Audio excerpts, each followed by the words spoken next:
आज आपण बनवणार आहोत कुरकुरीत असे तवा पॉपलेट फ्राय। हे खाण्यासाठी एकदम मस्त चवदार असतात। तर आपण पण ही रेसिपी घरी नक्की ट्राय करा आणि रेसिपी चांगली वाटली तर आपल्या फॅमिलीला आणि मित्रांना नक्की शेअर करा। चला तर बनवूया कुरकुरीत असे पॉपलेट फ्राय। आणि हो, व्हिडिओ शेवटपर्यंत बघा आणि व्हिडिओ आवडल्यास लाईक, शेअर आणि सबस्क्राईब करायला विसरू नका। मग काय, मी पण लगेच उठलो आणि फिश साफ करण्यासाठी एका भांड्यात काढून घेतले आणि चांगले पाणी ओतून मस्त असे स्वच्छ धुवून घेतले।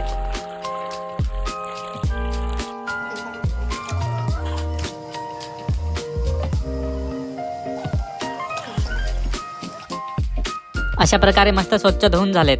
साईज बघा, साईज एक नंबर। खोट बोलायचं नाही। स्वच्छ धुवून झाल्यावर कोकम आणि लिंबाच्या रसात मस्त मिक्स करून घेतले।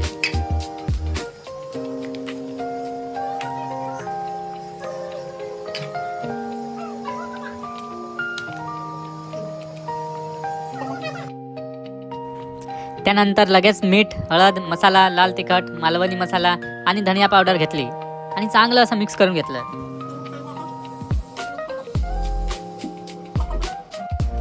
हळद पिवळी पोर कवळी जपून लावा गाली। या पद्धतीने मी एक एक करून मस्त असा सगळ्या फिशला मसाला लावून घेतला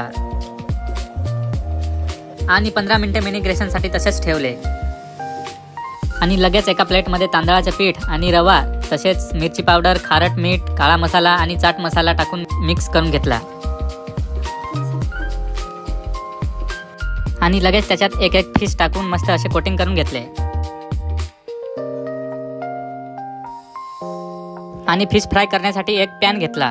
तसेच गरम झाल्यावर त्याच्यात तेल ओतून घेतलं आणि स्वाद येण्यासाठी त्याच्यात लसूण आणि कढीपत्ता सुद्धा टाकला आणि लगेचच एक एक करून फिश अलगदपणे त्यामध्ये सोडला। आणि हो, फिश फ्राय करत असताना गॅस एकदम कमी मंद आचेवर ठेवायचा।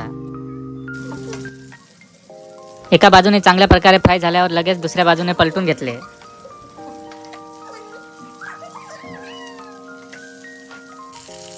अशा प्रकारे आपले फिश दोन्ही बाजूने एकदम कुरकुरीत असे फ्राय झाले।